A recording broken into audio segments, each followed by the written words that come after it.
Good morning and good evening, families and friends, wherever you are in the world. Polakum. As I travel back to the island, United States, my thoughts and prayers are to the poor South Sudanese, to men and women who work so hard every single day, hoping to make something of themselves. But yet the country that they fought so hard for never give them a chance, never recognize their efforts as human beings. That's why I speak to. I'm not in any competition with anybody. I'm not in any competition with anybody. Not with Salva Kiir, not with, I'm just heartbroken citizen who felt like we could have done better. We, your leaders. We, your leaders, we could have done better to support your dreams and your hopes and your aspirations toward the home you seriously want to be. But unfortunately, we are told, look the other way, because if South Sudan benefit my interests as Bolakum, I don't have to worry about the rest of millions others. As a diaspora myself, traveling right now from Oslo, Norway, back to the United States, being in a privileged country, United States, working for this, I'm grateful to thanks the men and women of America and my second home in America that recognize my effort and my ability as a human being. But to those of you, my brothers and sisters in the motherland, South Sudan, Juba, and to those of you leaders, we need to do more better than what we're doing right now. We have shamed ourselves in international conversation. We had made ourselves as a laughing joke to the UN General Assembly and the world at large. We can do better. We're not enemies, we're just brothers that have a lot of dispute of things we need to talk about. And as a principled South Sudanese citizen, I say this. I hope we can settle our differences without any further bloodshed.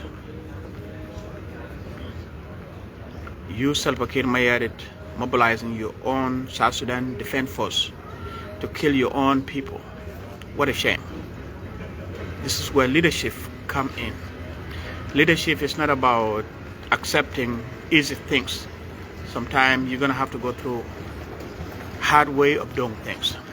And one thing you cannot do as a leader is don't try to kill your own people as a way to settle your own dispute. We have seen this movie in and again in Uganda, in Congo, in Kenya, elsewhere. It doesn't work. A country where only men can define justice through using gun, it's not a country. It's a country of a bunch of cowards. Real leaders settle, face difficulties, face hard conversation. The Nuer people are not enemies of South Sudan. They're just citizens who have grievances that need a dialogue on a table like this table I'm sitting in. I told you then, and I'm telling you now, that I'm half Nuer and I'm half Dinka. I've never changed that view, and I will never. The reason I'm not working in the government, it is because I'm told, do I need to be Dinka enough or do I need to be Nuer enough? I said none of that. I am Nuer and I'm also Dinka, and I will continue to be that. There's nobody I would love to disown. I cannot disown my mom, Lima, and I cannot disown my dad, Akumdit. They are my people. We are good people. We can do better than this nonsense we're fighting for. Friends, I speak to you always on a more unified conversation. I never see anybody as an enemy. If there's an enemy, the only enemy is the government. I say it then, and I'm saying right now. If there's anybody who call themselves, it is Lol Garkwat and Salva Kiir Mayardit and Taban Dengai and Mama Nyane. These are the enemies. Why are they enemies? Because they have forgotten their mandate obligation to us, the people of South Sudan. Their obligation to respect us and to service us, they have forgotten that. South Sudan seems to be only their narrative. It is only South Sudan in according to Adut Salva Kiir Mayardit narrative. It is South Sudan in according to Lol Garkwat narrative. It is South Sudan in according to Salva Kiir Mayardit narrative. That's not home, families and friends. So, while on transit in Europe, returning back to the United States, I say this. Let's not give these people a chance. Let's talk about it. We have nothing to lose. Those people who call themselves the country and the rules and the law have a lot to lose more than us. We have nothing to lose as citizens. They have a lot to lose in a conversation.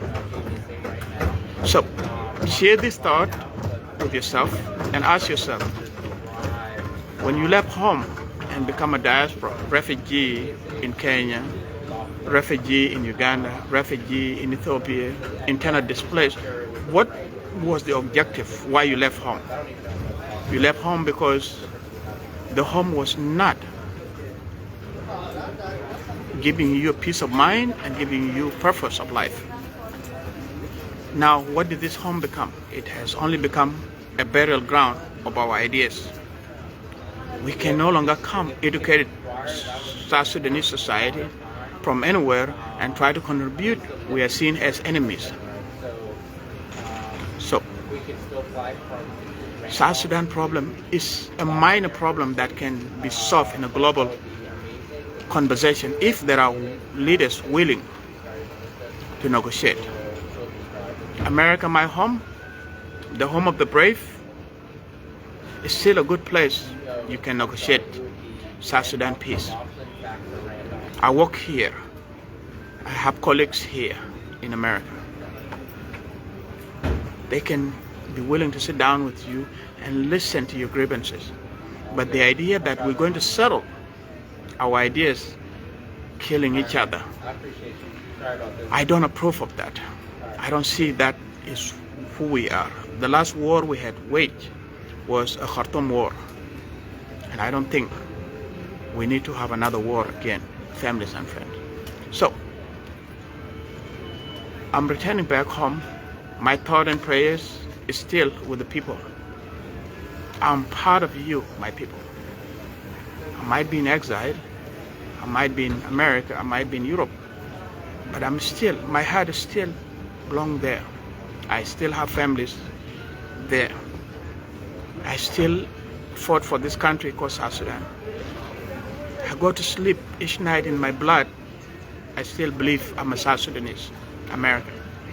So I'm only asking the leaders of South Sudan, including General Salva Kiir Mayardit and his mafia group, including my own brother, Lol Garkwat, Taban Dengai, Mama Nyane, please, don't let this country burn down into ashes. We created this house together, and we can still manage to fix what is wrong. Don't let yourself be deceived that there's an enemy. We're not enemies to each other. We're just families who have dispute on issues. We need to settle those issues. And please, that's my appeal to Mama Nyane, to Taban Dengai, to my brother Ezekiel Garkwat, to General Salva Kiir Mayardit. You made me a diplomat. I work here, and I respect what I say to the world. And I see my friends and my family who always follow me, please, let's not burn down the house. South Sudan is a rich country. It can benefit all of us if we manage it with care and humility. Everybody in South Sudan can have something to own for themselves and their families. But the idea that everything is Kir Mayardit family, or Lol Garkwat family, or Taban Dengai family, or Mama Nyanin family, this is where you see all of us becoming angry. Let's be leaders, let's not be robbers. Let's not be leaders that steal from our own people. Let's be leaders that give back what we believe we created to support the ideas of other people. No man is an island. I'm not an island. You're not an island. Tabandenga is not an island. Mama Nyanin is not an island. Lolgarkwad is not an island. We all have grievances. We all bleed the same. We all have the same aspiration. We all have the same dream. So I will share this video with those of Tabandenga, Lolgarkwad, Mama Nyanin, and Salva Kiir Mayardit, and you can share it with anybody you want to share it. But these are what we're saying. Is home safe? No, it's not safe. I cannot even return back right now because among the list of most wanted people, including Bolakum, myself, I'm being told that I'm a rebel, that if I return back home, I'll be arrested, killed, and all that stuff. Who does that? Only people that have no sense of humanity. So as I traveled back to the United States from Oslo, Norway, I share thought with you as friends and family that let's continue to advocate for a peaceful South Sudan we all want, not South Sudan in according to few individual narrative, not in according to Salva Kiir narrative, not in according to Lolgarkwad narrative, not in according to Tabandengai narrative, not in according to Mama Nyanin narrative. A South Sudan that is just and principle, and a place where we all can support our families, raise our children, give them future that we, the fathers, never had. Thank you.